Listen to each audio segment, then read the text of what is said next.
Hi friends, welcome back to Zain to Updates.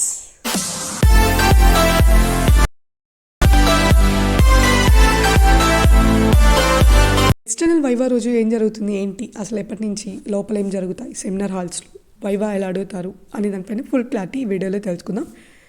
వీడియోని క్లియర్గా చూడండి. ఫస్ట్ వచ్చేటప్పటికి మనం చూసుకుంటే ఇక్కడ వచ్చేటప్పటికి April 21 నుంచి April 23 వరకు BTech final year viva project అనేది జరుగుతుంది. వైవా వచ్చేటప్పటికి బయట కాలేజ్ నుంచి ఫ్యాకల్టీ వచ్చి అడుగుతారు. అంటే యూనివర్సిటీ అలర్ట్ చేస్తారు ఈ ఫ్యాకల్టీని. ఈ ఫ్యాకల్టీయే మిమ్మల్ని వైవా కానీ మీ ప్రాజెక్ట్ రిలేటెడ్గా ఏ క్వశ్చన్ అని అడిగడానికి రైట్స్ అనేది ఆ ఫ్యాకల్టీకి మాత్రమే ఉంటుంది ఆ రోజు వరకు. అంటే ఎక్స్టర్నల్ వైవా ఏదైతే జరుగుతుందో ఆ రోజు. అండ్ ఇక్కడ వచ్చేటప్పటికి మీరు లోపలికి వెళ్ళేటప్పుడే మీరు reports are record, I think దాని పేరు మర్చిపోయాను నేను. సో అవి మీరు 8 or 7 ప్రింట్అవుట్స్ తీసుకోవాల్సి ఉంటుంది. అండ్ ఇది వచ్చేటప్పటికి ఒకటి హెచ్ఓడి కానీ ప్రిన్సిపల్ అని లైబ్రరీ అని అండ్ మీ బ్యాచ్లో ఎంతమంది ఉంటే అంతమందికి ఇండివిజువల్గా ఒక్కొక్కటి ఇలా అక్కడే కొంచెం ఖర్చు ఎక్కువ జరుగుతుంది. సో అది కూడా నేను చెప్పేసాను. అవి అట్ ద సేమ్ టైం మీరు హార్డ్వేర్ చేస్తే హార్డ్వేర్, సాఫ్ట్వేర్ చేస్తే సాఫ్ట్వేర్ ప్రాజెక్ట్ని తీసుకుని లోపలికి వెళ్తారు. ఇక్కడ వచ్చేటప్పటికి హార్డ్వేర్ కానీ సాఫ్ట్వేర్ కానీ దాని గురించి డిఫరెన్సెస్ చూడాలి. అంటే హార్డ్వేర్లో వచ్చేటప్పటికి మీ ప్రాజెక్ట్ని మీరు ఎగ్జిక్యూట్ చేయాలి. అండ్ సాఫ్ట్వేర్లో వాళ్ళు ఏం పెద్ద మీరు తీసుకొని వెళ్ళి మా ల్యాప్టాప్ అవన్నీ తీసుకొని మా అవుట్పుట్ ఇది ఇలా వచ్చింది అలా వచ్చిందని ఏం చెప్పలేదు. బట్ మ్యాక్సిమం ల్యాప్టాప్ తీసుకొని వెళ్ళమంటే తీసుకొని వెళ్ళాల్సి ఉంటుంది. లేదంటే మీరు జస్ట్ మీ రిపోర్ట్లు తీసుకొని లోపలికి వెళ్తే చాలు. ఓకే.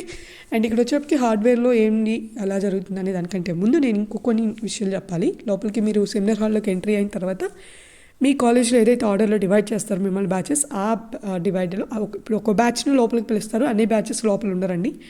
ఒక బ్యాచ్ని లోపలికి పిలిచిన తర్వాత మీ కాలేజ్ వాళ్ళు ఏ ఆర్డర్లో అయితే డివైడ్ చేస్తారో ఆ బ్యాచెస్లో ఆ ఆర్డర్లోనే కూర్చోపెడతారు. అంటే ఇప్పుడు బ్యాచ్లో పర్సంటేజ్ పరంగా బ్యాచ్ని డివైడ్ చేసి ఉండొచ్చు. సో అలాగే 4 మెంబర్స్ అంటే 4 మెంబర్స్ని కూర్చోబెడతారు.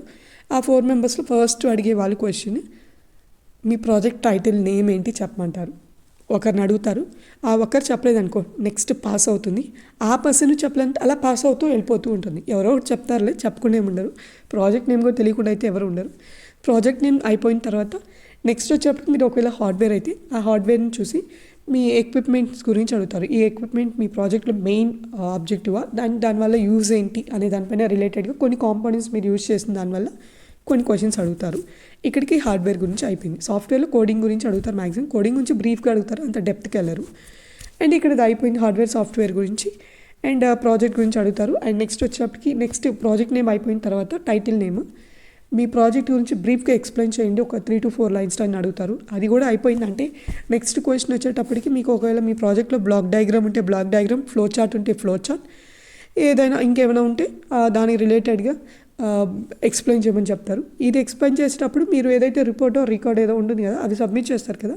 మొత్తం ఎగ్జామ్ ఎవరైతే బయట నుంచి ఫ్యాకల్టీ వచ్చారో ఆ ఫ్యాకల్టీ దగ్గరికి అన్నీ తీసుకొని వెళ్ళాలి.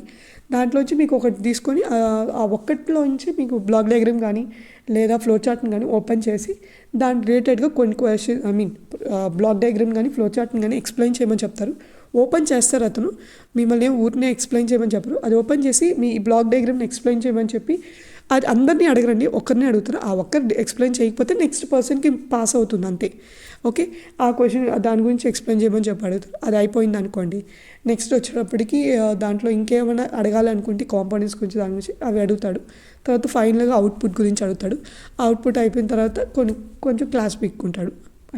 ఇది ఖచ్చితంగా మనం అనకూడదు. అంటే ఎవరైనా చెప్పలేదు అనుకోండి అవుట్పుట్ మీ ప్రాజెక్ట్ గురించి, కొంతమంది ఎవరు కొంచెం షై ఉంటారు, కొంతమంది ఫియర్ ఉంటుంది లోపల ఏం జరుగుతుంది ఏంటని. ఆ టెన్షన్తో లోపలికి కూర్చుని కొంచెం ఎక్కువ మాట్లాడలేకుండా ఉండొచ్చు.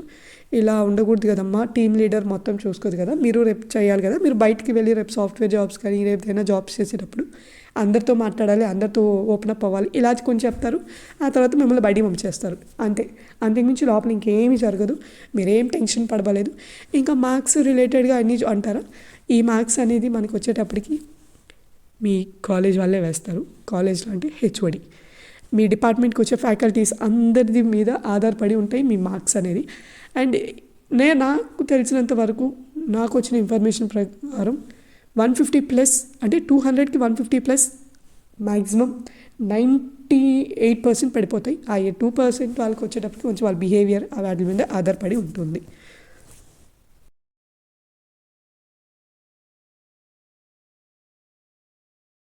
సో ఇదన్నమాట వీడియో నచ్చితే లైక్ చేసి అలాగే మీ ఫ్రెండ్స్కి కూడా షేర్ చేయండి. Thank you so much for watching J and two updates. Keep supporting for J and two updates.